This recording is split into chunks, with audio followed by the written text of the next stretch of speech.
ৰাভা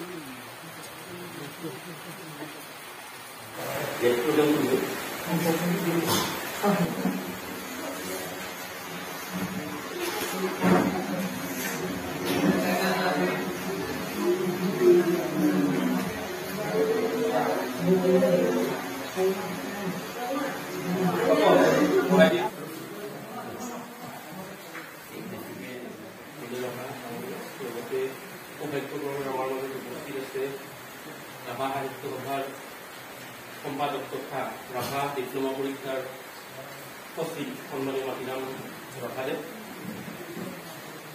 আমাৰ মাজত উপস্থিত আছে এই বিদ্যালয়ৰ প্ৰধান শিক্ষক জিতেন্দ্ৰ চাৰিয়ে আৰু বিদ্যালয়ৰ সহকাৰী শিক্ষক মামণি কলিতা বাইদেউ। লগতে আজি যি কাৰণত আমি সমবেত হৈছোঁ সকলোৱে জ্ঞাত। আমাৰ গাঁৱৰে যুগলগীতি ৰাভা তেখেত ৰাষ্ট্ৰীয় পৰ্যায়ত এটা স্থান দখল কৰিবলৈ সক্ষম হৈছে। ইতিমধ্যে জি বাংলা সাৰেগামা তেখেতে আমাৰ গাঁৱৰ পৰা গৈ তেখেতে সুন্দৰ এটা পাৰফৰ্মেঞ্চ দেখাইছে। তাৰ বাবে আমি গৌৰৱ অনুভৱ কৰিছোঁ আৰু তেখেতক এই চিগতে আমাৰ সংসদৰ পৰা তেখেতক যিটো গাঁৱৰ এটা সুনাম কঢ়িয়াই আহিছে ৰাষ্ট্ৰীয় পৰ্যায়ত, তেখেতে যাতে ইয়াতকৈ আৰু টপ হৈ ওলাব পাৰে তাৰ এটা আশা ৰাখি আমি এখন তেখেতক সুনাম গামোচাৰে সম্বৰ্ধনা জনাব বিচাৰিছোঁ। সভাপতি বিনয়ভাৱে জনাব।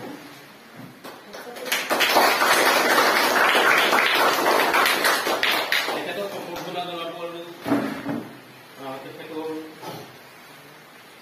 যিটো খবৰে তেখেতকো আনন্দিত কৰিছে। তেখেত সেইকাৰণে আহি আমাৰ ইয়াত উপস্থিত হৈছে ৰাভা সাহিত্য সভাৰ সম্পাদক তথা সচিব ৰথাদেৱ। তেখেতক এখন জাতীয় পৰ্যায়ৰে সন্মানিত আৰু তেখেতক সম্বৰ্ধনা জনাব। এইখন বিদ্যালয়লৈ তেখেত ছাত্ৰ আছিল। বিদ্যালয়খনৰ পৰা আমাৰ প্ৰধান শিক্ষকে এখন জাতীয় পৰ্যায়েৰে সম্বৰ্ধনা জনাব।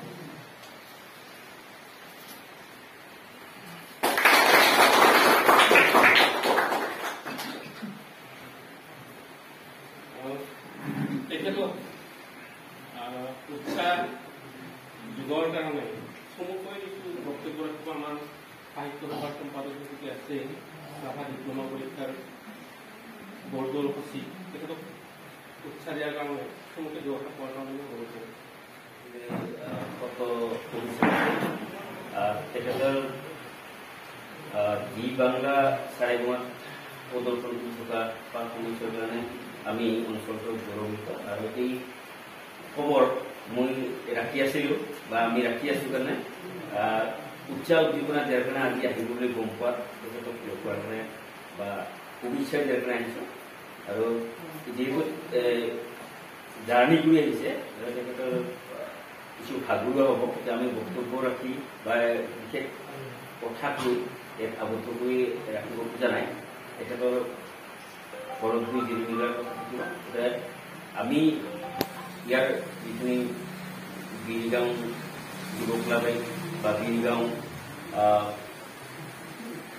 এলপি স্কুল তৰফৰ পৰা আমাৰ তৰফৰ পৰা আমি শুভেচ্ছা জনালোঁ।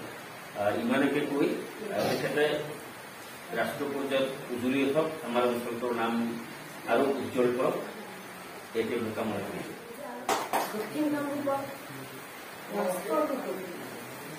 নেশ্যনেল এটা লেভেলত নিজক লৈ যোৱাৰ বাবে সঁচাকৈ